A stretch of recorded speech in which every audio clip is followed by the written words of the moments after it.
Assalamualaikum warahmatullahi wabarakatuh. Rekan-rekan semua, para pelaku pengadaan, para pemerhati pengadaan barang dan jasa, dan keuangan ya di seluruh Indonesia.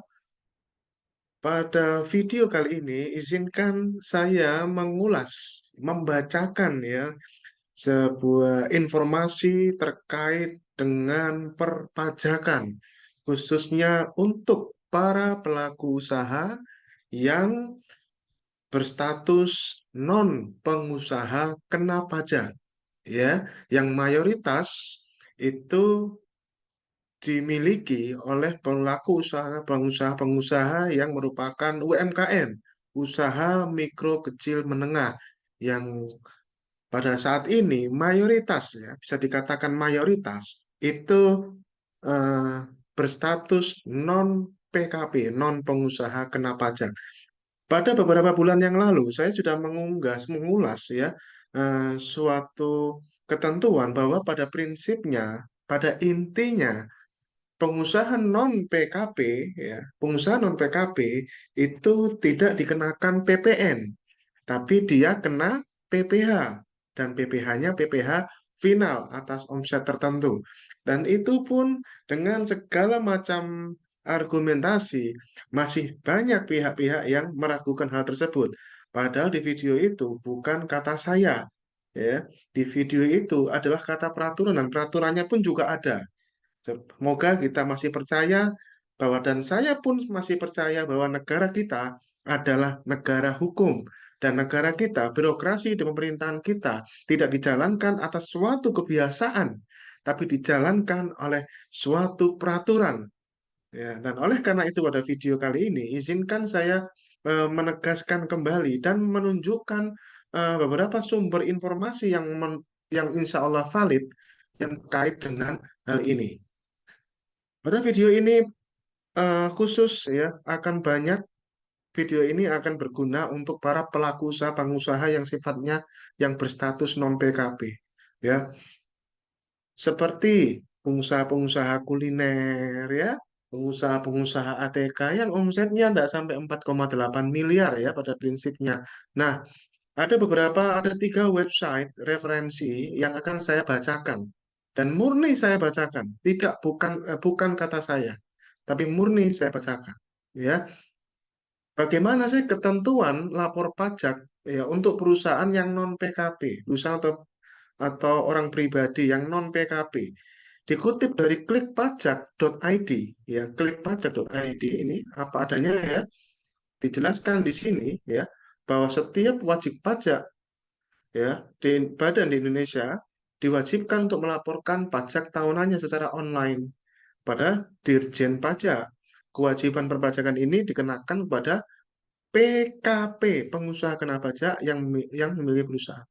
PKP, pengusaha kena pajak, merupakan pengusaha baik orang pribadi maupun badan yang menyerahkan BKP atau JKP. Lalu bagaimana kewajiban perpajakannya yang belum dikukuhkan sebagai PKP alias non PKP? Kita berbicara non PKP, bagaimana? Ya, simak ini ya kewajiban ya. Di dalam PMK 197 tahun 2013 yang sudah diulas pada video sebelumnya ya, menyebutkan bahwa pengusaha dalam perolehan omset tidak melebihi 4,8 miliar dan memilih tidak mendaftar ya, dan dikukuhkan sebagai PKP, tidak diwajibkan memenuhi kewajiban perpajakan seperti halnya yang berlaku bagi PKP. Perusahaan non-PKP juga tidak perlu lagi untuk melaporkan pelaporan SPT masa PPN. SPT masa PPN tidak perlu dilakukan untuk non-PKP. Keuntungannya, biaya kepatuhan perpajakan menjadi lebih rendah. Ya, gitu. Nah, ini konsekuensinya. PMK 197 2013 sebenarnya diterbitkan dengan maksud untuk mendorong wajib pajak yang omsetnya nggak sampai 4,8 miliar setahun itu lebih banyak berpartisipasi menggunakan skema PPh final menurut PP 46 2013 yang berlaku sejak tahun 2013. Mengapa demikian? Karena kondisi ini membuat perusahaan non PKP tidak lagi khawatir dengan efek perpajakan PPN-nya. Nah, PP 46 belas mengatur tentang pajak penghasilan dan seterusnya ya. Nah, ini ya. Perusahaan ini klik pajak ya. Perusahaan non PKP tidak diperkenankan memungut PPN dan menerbitkan faktur pajak. Ya, clear ini. Perusahaan yang belum dikukuhkan sebagai PKP atau disebut perusahaan non PKP tidak boleh memungut PPN serta tidak boleh menerbitkan faktur pajak. Karena memang tidak bisa juga gitu. Non PKP di sini tidak diperbolehkan mengkreditkan pajak masukan yang diterima atas perolehan barang kena pajak atau jasa kena pajak. Hal ini sesuai dengan yang tertuang di pasal 39A Undang-Undang 16 tentang ketentuan dan tata cara perpajakan ya. Nah, peraturan tersebut menyatakan bahwa setiap orang dengan sengaja menerbitkan faktur pajak tapi belum dikukuhkan sebagai PKP, maka sanksinya adalah pidana dengan penjara paling singkat 2 tahun dan paling lama 6 tahun serta denda paling sedikit 2 kali jumlah pajak dalam faktur pajak dan paling banyak 6 kali jumlah pajak dalam faktur pajak. Ini perlu dibacakan ya. Jadi pengusaha non PKP tapi dia nekat menerbitkan faktur pajak hanya untuk memperoleh proyek pemerintah itu akan kena pidana. Ya, untuk menjadi pelaku usaha, teman-teman, dan bisa dikontrak, bisa ditransaksikan dengan pemerintah. Pemerintah tidak pernah mempersyaratkan PKP atau non PKP, nggak peduli, Bapak Ibu. Anda itu PKP, Anda itu non PKP, tidak ada ketentuan menjadi penyedia barang jasa pemerintah itu harus PKP, tidak ada. Kebiasaan kita lah yang membuat itu semua, Bapak Ibu semuanya. Tidak ada dari dulu juga tidak ada. Ya, PPh final, cara lapor PPh pajak perusahaan non PKP. Ini ya, PPh final 0,5% memberikan kemudahan para pelaku usaha untuk dapat menghitung, membayar, dan melaporkan segala kewajibannya. Wajib pajak non PKP cukup menghitung pendapatan kotor setiap bulannya dan mengalihkan dengan 0,5%. Ya, adapun cara lapor pajak online perusahaan non PKP seperti ini caranya. Ya, ini untuk pelaku usaha UMKM. Ya, teman-teman semua UMKM silahkan diperhatikan ini ya. Pelaporan pajak bulanan, ya, pelaporan pajak bulanan. Silakan menggunakan formulir dan seterusnya ya. Ini seperti itu. Oke, kita beralih ya, kita beralih ke website yang lain. Nah, ini dia. Pelaporan SPT PPh untuk wajib pajak UMKM. Nah, khusus ini ya. Sini saya ambil dari pajak.go.id. Wajib pajak yang telah melakukan pembayaran PPh jenis ini, ya PPh ya, PPh final itu ya, 42 itu ya, dianggap telah menyampaikan surat pemberitahuan masa pajak SPT masa PPh sesuai dengan tanggal validasi nomor transaksi NTPN-nya yang tercantum dalam surat setoran pajak atau pada billingnya. Ya, seperti itu. Jadi wajib pajak yang sudah membayar PPh, ya, bayar PPh,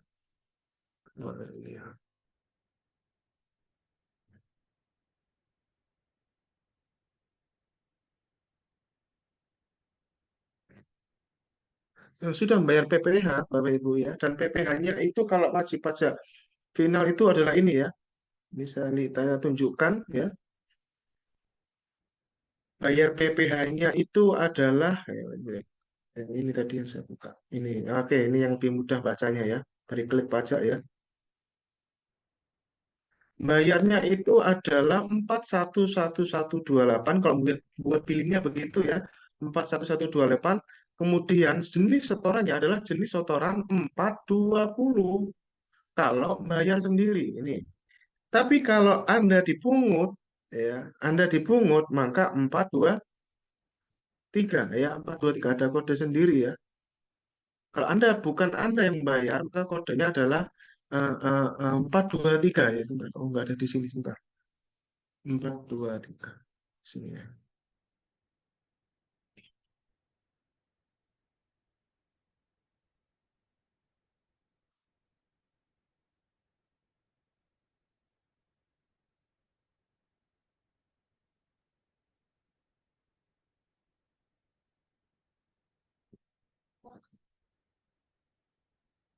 Ini dia ya, 423. Ini saya ambil dari pajakku.com ya. Kalau Anda membayar sendiri, maka pakai yang kode setoran jenis setoran yang 420. PPh final 4 ayat 2 atas penghasilan dari usaha yang diterima atau diperoleh wajib pajak yang memiliki peredaran bruto tertentu ya. Ya, seperti ini. Tapi kalau Anda ini dipungut ya, dipotong, dipungut ya, oleh bendaharawan ya, maka itu untuk bendaharawan kodenya jangan 420, 423 ya untuk pembayaran PPh final atas penghasilan dari usaha yang diterima atau diperoleh wajib pajak yang memiliki peredaran bruto tertentu yang dipotong atau dipungut oleh pemotong atau pemungut pajak. Kodenya 423. Ini clear ya? Kita kembali lagi ke sini nih, ya. Oke. Clear ya? Dalam hal wajib pajak tidak memiliki peredaran usaha pada bulan tertentu, wajib pajak tidak wajib menyampaikan SPT masa juga. Ya, jadi bayar nggak pakai SPT masa, tidak ada omset pun juga tidak pakai SPT masa. Dua-duanya tidak pakai. Ya, tidak dua-duanya tidak pakai. Kalau Anda bayar itu sudah dianggap SPT masa. Kalau Anda bayar, ya karena sudah tertera. Ya, pada saat melakukan pembayaran itu sudah tertera. Nah, tapi ini ada SPT tahunan, ya tahunannya iya, ya. SPT tahunan yang digunakan sebagai SPT tahunan sebagai subjek pajaknya, ya ini wajib pajak orang pribadi dan wajib pajak badan. SPT tahunan wajib mengisi daftar jumlah peredaran bruto dan pembayaran PPh final berdasarkan PP 46 2013 per masa pajak serta dari masing-masing tempat usaha yang diisi sesuai dengan pembayaran pada masa tersebut. Ya, pelaporan dapat dilakukan baik secara langsung maupun elektronik dengan mengikuti ketentuan peraturan perpajakan yang berlaku yang terakhir ya. Nah, khusus wajib pajak orang pribadi hanya dapat menggunakan SPT tahunan dengan jenis 1770 saja. Tidak boleh 1770S atau 1770SS. Hanya 1770 saja. Oke, sekarang kita buka yang ini ya. Oke, ini dia. Ini adalah dikutip dari Trusted International Indonesian Tax News Portal di ya. eh, dan ini masih baru ya di DTC News, ini masih baru tanggal 6 Agustus yang lalu dan pada prinsipnya tidak berbeda dengan tadi apa yang saya bacakan. Hanya mempertegas saja. Ya, hanya mempertegas saja bagi Bapak Ibu yang tidak mau merubah kebiasaannya. Ya. Bapak Ibu, perpajakan itu adalah sudah dibuat relaksasi, tujuannya adalah justru untuk meningkatkan perpajakan, bukan malah kebalikan bahwa nanti penerimaan pajak berkurang, malah salah, kebalikannya Bapak Ibu. Dibuat mudah supaya oh iya ya, ternyata bayar pajak itu mudah ya, cuma bikin 0,5% saja ya, seperti itu. Nah, kita lihat. Ini kalau ini sudah pakai ketentuan terbaru ya. PP 23 2018 ya. Wajib pajak orang pribadi UMKM yang penghasilan brutonya itu nggak sampai 500 juta ya. Dalam setahun perlu menyetorkan PPh final 0,5%. Ketentuan ini ada di PP 23.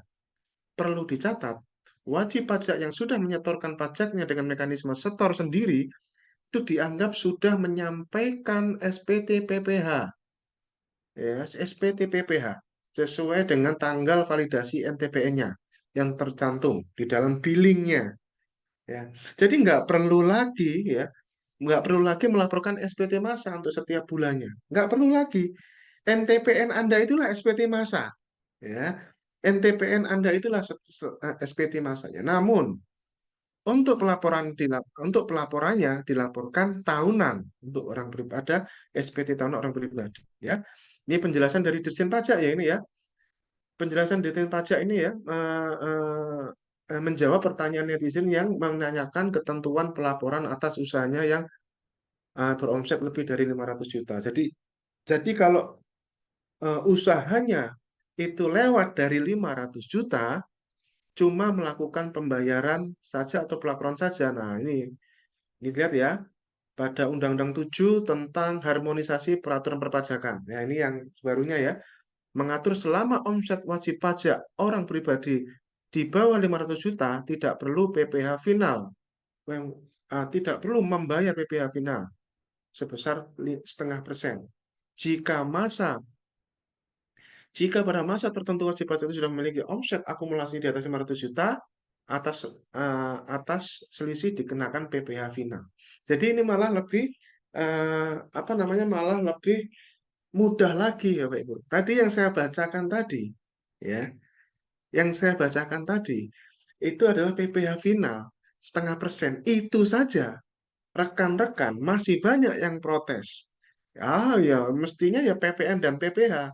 Ini saya tunjukkan aturan barunya malah yang omsetnya nggak sampai 500 juta, nggak pakai bayar 0,5% malah. Ayo, mau bilang apa kira-kira Bapak Ibu? Ya, Undang-Undang 7 2021 tentang harmonisasi peraturan perpajakan. Ya, seperti itu. Oke. Namun wajib pajak memiliki catatan tersendiri. Pasalnya, pencatatan berupa daftar perincian omset dan perhitungan PPh final ya akan dituangkan pada SPT tahunan tahun pajak yang bersangkutan sebagai lampiran nantinya. Adapun terkait dengan pencatatan UMKM, maka DJP menyediakan aplikasi. Nah, ini ya, aplikasi namanya M-Pajak. Ini ya aplikasinya, aplikasi M-Pajak ini ya.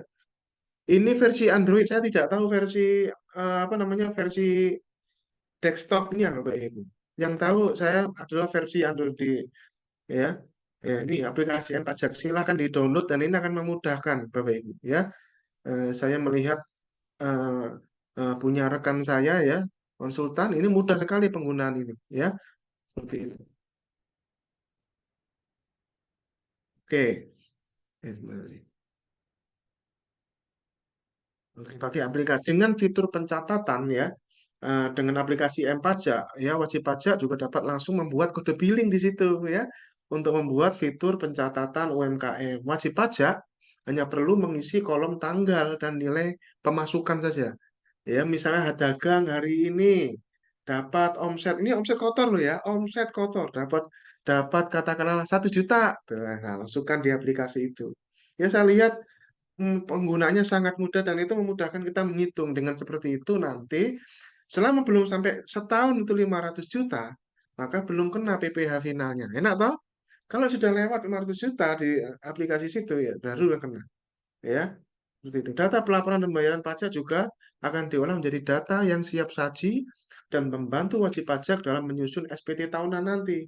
Selain itu, data tersebut akan tersaji secara otomatis pada DJP online atau aplikasi M-Pajak. Enak ya? Itu rekan-rekan semua, pembahasan kita terkait dengan eh, SPT apa terkait dengan PPh final untuk UMKM ya, dan semoga ini bisa membantu kita semuanya menjadi penambahan pengetahuan semuanya. Dan saya tidak beropini ya, saya menyampaikan apa adanya dari berbagai macam peraturan dan juga berbagai macam artikel-artikel terpercaya yang ada di sini. Oke, terima kasih. Assalamualaikum warahmatullahi wabarakatuh. Salam pengadaan, salam IKI, integritas, kompeten, dan inovasi.